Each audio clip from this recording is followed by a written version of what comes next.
साथियों, आपने सुना होगा, खेत खाए गधा मार खाए जुल्हा।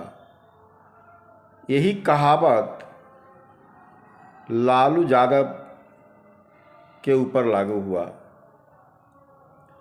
चारा घोटाला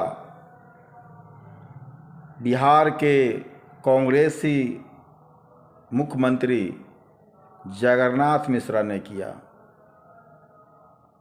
और जब लालू यादव का शासन हुआ और चारे घोटाले की जांच लालू यादव ने शुरू किया, तो सवर्ण मानसिकता के लोगों ने उल्टा लालू यादव को ही फंसा दिया।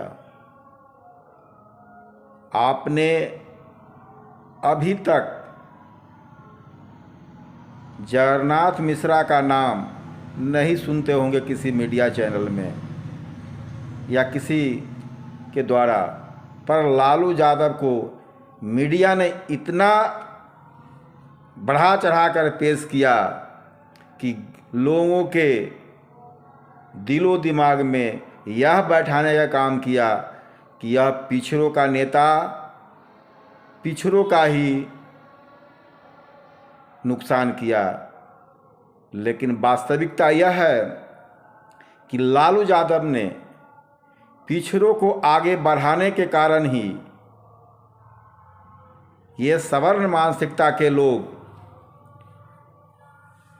इनको समाप्त करने के लिए, इनके राजकाज को ख़त्म करने के लिए एक साजिश रचा, और उस साजिश में यह व्यक्ति कुछ हद तक कामयाब भी रहा और लालू यादव को चारा घोटाले में फंसाने का काम किया। साथियों, लालू यादव 1990 में शासन में आया, उसके पहले क्या होता था?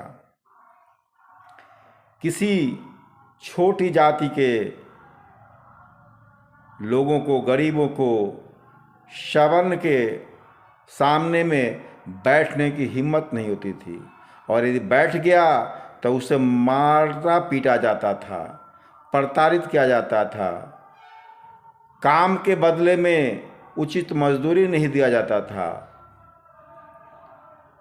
पैसा उतना ही दिया जाता था ताकि फिर दोबारा मेरे यहाँ वह काम के लिए आवे। इन सब कुरीतियों को लालू यादव ने दूर किया और गरीबों को थाना में, प्रखंड में, सामंतियों के सामने में बैठने का हिम्मत दिया, बात करने का हिम्मत दिया। यही चीज़ें उनको आज भी खलता है। गलती तो उनका ये है, चारा घोटाले का 1 रुपया भी आज तक लालू यादव के यहाँ से बरामद नहीं हुआ, पर चारा चोर जगन्नाथ मिश्रा का नाम नहीं लिया जाता है, और जिसने चारा घोटाले की जांच करवाया उसे ही चारा चोर बना दिया गया। इसे देश के अक़लियतों को, पिछड़ों को, दलितों को, गरीबों को सोचना होगा। उसे आज भी उसके अधिकार से वंचित किया जाता है। आज भी सबसे अधिक गरीब किस वर्ग में है? आप सोच तो लो। वह उपमा देगा कि हम में भी गरीब है, वह जानबूझकर ये ऐसा उपमा देता है। वह गरीब है नहीं, और यदि गरीब है भी तो उसका काम वो लोग निकाल देता है, और उसके लिए भी उसका वो ही नुकसान कर रहा है, क्योंकि वह एक दिखावा है।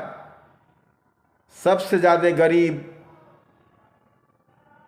अक़लियत में, पिछड़ों में, दलितों में है। सबसे ज़्यादा भूमिहीन अक़लियत में, दलितों में, पिछड़ों में है। और ये लोग नहीं चाहता है कि हमारे सामने खड़ा हो सके, हमारे साथ बैठ सके, हमसे बतिया सके। आज भी वही मानसिकता है। आप में घुसकर आपसे सारा काम करवा लेता है, लेकिन आपको जो सम्मान मिलना चाहिए वो कभी नहीं दे सकता है।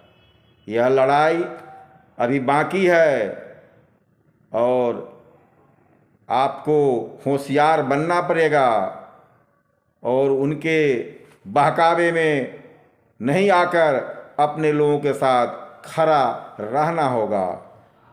और अपने लोगों में से भी कुछ लोग ऐसे हैं जो हमारा आपका दुश्मन है, उनसे भी बचना होगा। तभी देश का और देश के बहुसंख्यक आबादी का लाभ मिलेगा। जय हिंद, जय भारत।